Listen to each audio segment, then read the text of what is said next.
So how do you structure a land purchase whereby you would need a zoning change? My name is Josh Bryan. I'm with Bryan Haggard Land Group.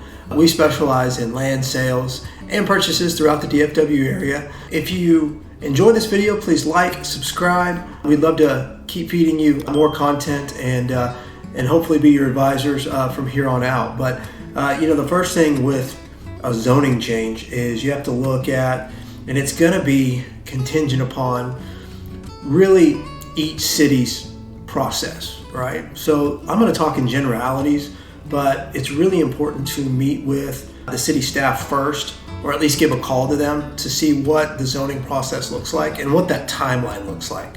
Typically what we've seen in Dallas-Fort Worth is it can take anywhere from 210 days to 240 days. I've got one deal that I'm working on that we actually submitted for zoning last summer, but the city is so far backed up and they've grown so much that they've kept pushing it off. So it's been 6-7 months since we actually submitted, and we've had to redo some things. So just keep that in mind with certain municipalities that are in high growth mode and are understaffed. So it'll be one of those things to look at per city.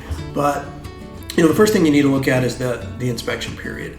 So what I advise my clients to do is anywhere from 90 to 120 day inspection period. Some people like to go up to 180 days, but there's a nuance in here that I'm going to throw out.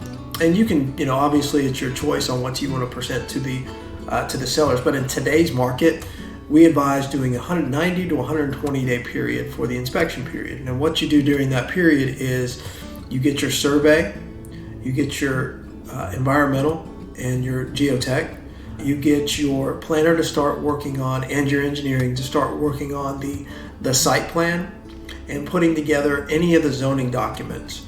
Also, you look at utilities, ingress, egress, anything that has to do with TxDOT.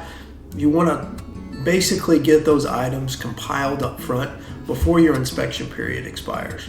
Now, once your inspection period expires, all money then goes hard, which is non-refundable, but we want that to be contingent upon non-appealable governmental approvals, which really that just means in a nutshell, you want your site plan approved and you want your zoning approved. And then that triggers closing. So what we'll want to do is do a 90-day feasibility period, or 120 days, depending on how comfortable you want to be in there. And then say a 90 to 120 day closing period after that, but the money is contingent upon zoning approval.